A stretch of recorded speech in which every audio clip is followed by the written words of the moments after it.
पिछले 24 घंटे में फॉरेक्स मार्केट में क्या हुआ है। USD CAD अपने 3 वीक हाई से नीचे आ गया है। 11 सितंबर को कैनेडियन डॉलर स्ट्रॉन्ग रहा और USD CAD 1.3892 के हाई से गिरकर 1.3845 पर ट्रेड हुआ। अब सबकी नजर ट्यूसडे को कनाडा के CPI डेटा और वेडनेसडे को बैंक ऑफ कनाडा की पॉलिसी डिसीजन पर है। चाइना की कॉमर्स मिनिस्ट्री मैक्सिको के सुपर हाई टैरिफ से खुश नहीं है। ये बात तब आई जब मैक्सिको ने चाइनीज कार्स पर 50% टैरिफ्स लगा दिए। इससे चाइना को झटका लगा है क्योंकि मैक्सिको चाइना का एक बड़ा ऑटो बायर है। मैक्सिको ने ये स्टेप इसीलिए लिया है ताकि अपनी फ्री ट्रेड डील यूएस के साथ बचा सके।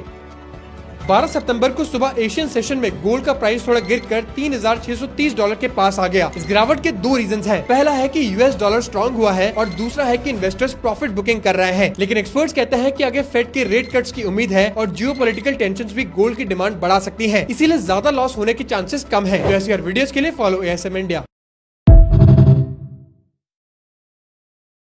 पिछले 24 घंटे में फॉरेक्स मार्केट में क्या हुआ है। USD CAD अपने 3 वीक हाई से नीचे आ गया है। 11 सितंबर को कैनेडियन डॉलर स्ट्रॉन्ग रहा और USD CAD 1.3892 के हाई से गिरकर 1.3845 पर ट्रेड हुआ। अब सबकी नजर ट्यूसडे को कनाडा के CPI डेटा और वेडनेसडे को बैंक ऑफ कनाडा की पॉलिसी डिसीजन पर है।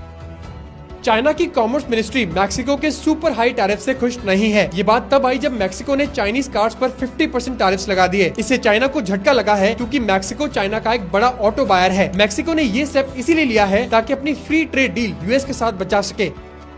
12 सितंबर को सुबह एशियन सेशन में गोल्ड का प्राइस थोड़ा गिरकर $3,630 के पास आ गया। इस गिरावट के दो रीजंस हैं। पहला है कि यूएस डॉलर स्ट्रांग हुआ है और दूसरा है कि इन्वेस्टर्स प्रॉफिट बुकिंग कर रहे हैं। लेकिन एक्सपर्ट्स कहते हैं कि आगे फेड के रेट कट्स की उम्मीद है और जियोपॉलिटिकल टेंशंस भी गोल्ड की डिमांड बढ़ा सकती है, इसीलिए ज्यादा लॉस होने के चांसेस कम है। तो ऐसी हर वीडियोस के लिए फॉलो ASM इंडिया।